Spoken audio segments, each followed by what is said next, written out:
Hello and welcome to my studio. In this video I'm going to show you how I made this image. Now, as you've probably guessed, this is a macro image of a flower. But as you can see, at high magnifications you end up with more of a pattern picture than a macro study. And that's the techniques that I'm going to be taking you through in this video today. Okay, so I'll be using a Canon MP-E65mm 1 to 5 times macro lens. So if you haven't come across this before, basically it's a dedicated macro lens which you can wind out to 5 times magnification. So the objective lens is right at the very front here. So you've got in effect a huge extension tube. Okay, but it does have a few limitations and we'll go through those as the video goes on. Okay, so to start with then, what I've got is a retort stand and a subject. And the subject I've chosen is this flower. Now, I find it easier to do this sort of thing with a retort stand than actually putting this in a vase. If it's in a vase, it can wobble around a little, whereas this way it's clamped relatively sturdily, so it's not going to move quite so much. It will still move slightly, so you do have to be aware of that. Okay, so I'm just going to pop that in there, and then we'll line up a test shot with the camera. Now, being a 65mm lens, you do actually have to get in quite close. Let's just have a little look and see where we are. There we are. So I'm going to start off at the 1:1, which is fairly obviously true macro. And I'm just going to find an interesting place on the flower just to start with. There we are, something like that. Now, as I usually do, I'm going to just grab an image as a test to see if there's any contamination from the house lights, etc. I believe the lens is set to f4 at the moment, so I'll just change that to its minimum aperture of 2.8, and we'll give that a bit of a test. And there you see there's absolutely nothing on this image, which is good. That's exactly what we want. So we're safe to carry on with the house lights on. We're not going to get any contamination from them. With macro work, you do need quite a lot of light to make it work, and as you increase the magnification, you need more and more light. That's why flash, even if it's just a normal speed light, is a much better option for macro than continuous lights. Even with very, very powerful continuous lights, you will need an awful lot of energy, a lot of power. Okay, so now it's time to add some illumination.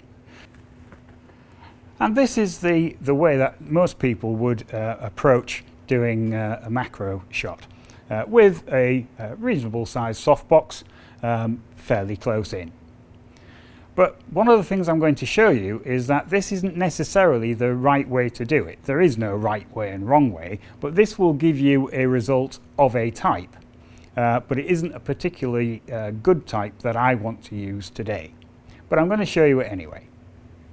Okay, so this is a Profoto B1x. This is a 500 dual studio flash with a modeling light built into it, all battery powered.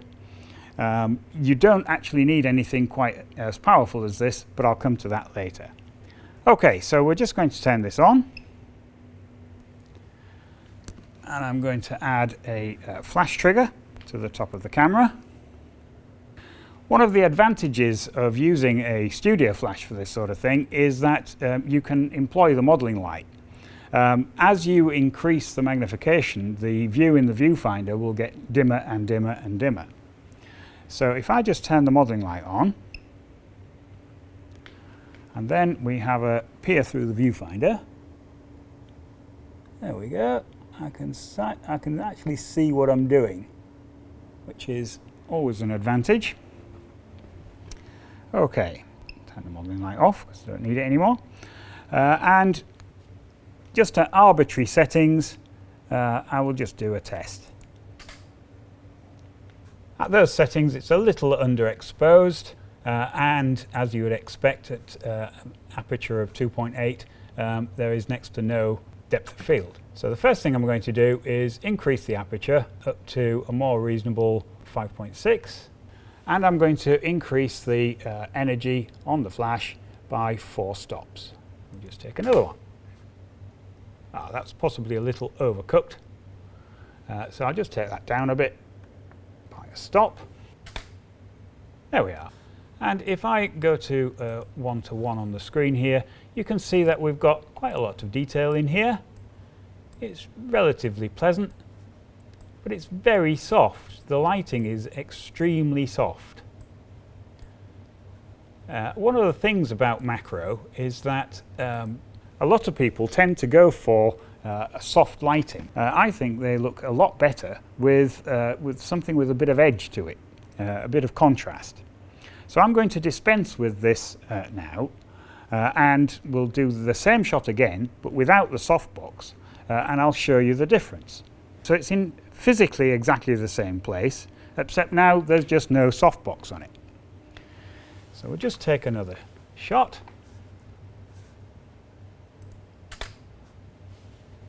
And you can see that that is immediately quite a lot harder. You can see the shadows. So that's what we had before. That's what we've got now. Now I particularly do like this having a bit of shadow. This is possibly a bit too much. But you can always make the shadows smaller by actually moving the light closer in. So it's worth remembering that it's the size of the light from the subject's point of view which determines just how hard the shadow is. So if I get this light and I place it much closer in, it will appear bigger to the subject. Therefore, it will give you a softer shadow. Let me show you what I mean. If I get this in here somewhere and we just take an image like that, obviously moving it closer in is going to affect its exposure. We'll take off 2 stops. And possibly a bit more. Let's take that down by half a stop.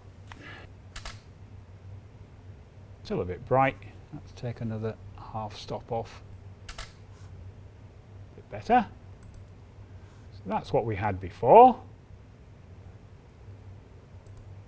That's what we've got now. So there is some shadow detail in there still. It's not as bland as when we had the softbox on, which I think was that one. There we are. So far so good. So what I'm going to do now is actually just increase the magnification and get some more detail going on, I think. So I'm going to wind this out to about 3 times, and obviously I'm just going to need to reposition it. Now again, this is going to need a bit more energy. Yeah, we need to increase the energy by probably, well, I'll take it up a stop to start with. There we are. Now I'll just have a bit of a close look at that one. Let's just go to 100% and pan around the image a bit. You can see you're actually resolving some quite nice detail. You should also be able to see that the depth of field is pretty limited. So you would think that if you actually increase the aperture here all the way up to f16, we'll increase our depth of field, which will be true, but there's another side effect of doing that. Having gone from 5.6 to 16, that's going to need another 3 stops. So let's just add 3 stops to our energy.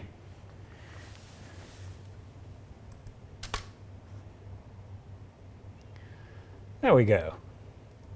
And yes, it is a little bit sharper at first sight. However, if you then go to 100%, you'll see that we're actually starting to get a diffraction effect. So although it looks, when it's not at 100%, a little bit sharper, it's actually not sharp at all, anywhere. This is one of the limitations that you get with that particular lens. It's not very good at either end of the aperture spectrum. In fact, there's a bit of a sweet spot for this particular lens, which is at f8. So if I now take this from 16 to 8, so again, I'm going to need to reduce the energy by 2 stops. Now, if I come back up to 100% on here, you can see that we are getting some quite nice detail in the bits that are actually in focus, which we didn't get before. And that's purely down to a diffraction effect which you get with stopping the lens down a very long way. So with that in mind, what we could do is find an interesting part of the flower to have a look at, and maybe wind it in a little more. We are, after all, only at 3 times at the moment. We can go up quite a long way yet. So I'll put this up to somewhere around 4 times. There we are. Now this is where the modelling light will help. That test. Right, need a bit more energy. Another stop. There, that's starting to look quite nice.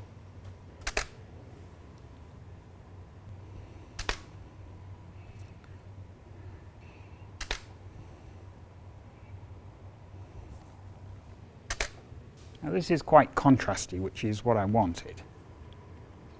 So then, having taken a few different variations, what we'll do now is pop over into Photoshop and have a look at the best of them.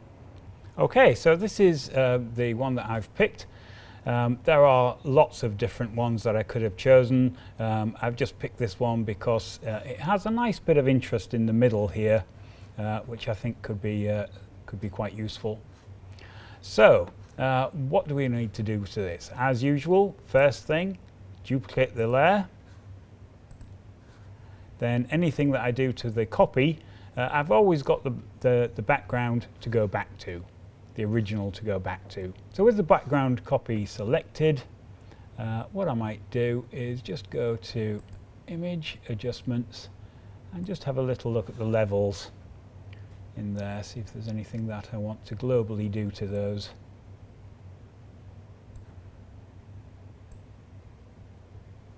Might just bring down the mid-tones ever so slightly. Something like that. Click on OK. And obviously you could do quite a lot to this image, but I don't particularly want to. I think the idea of this is to just create something that looks a little different. So I'm just going to go for a crop. I'm going to use my usual 16:9 format. And I'm going to crop it in actually quite tight. I like the way that this is giving a diagonal across the image. In fact, I might accentuate that ever so slightly just by spinning it round. There we are. And just click on OK.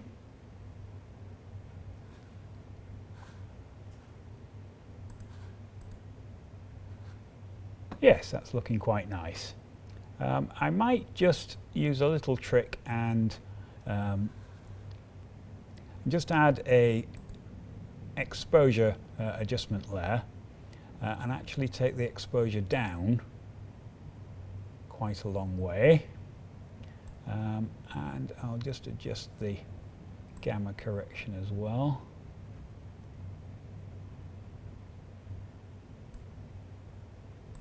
Add a little, a little offset. The offset is very, very sensitive to that. Just like that. And then just paint back in the bit that I want. This is a way of making a sort of vignette, but it's a lot more controlled than a normal vignette.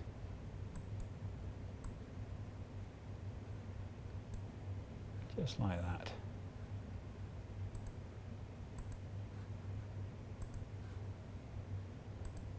There, that looks quite nice. That's what we had before. That's what we've got now. Okay. So there we have it. That's my piece of macro art. Okay, so that completes my endeavour into macro art, and I hope you enjoyed seeing all that. If you like seeing these sort of things, do click on the other images as they appear, and don't forget to subscribe. Thank you very much for watching.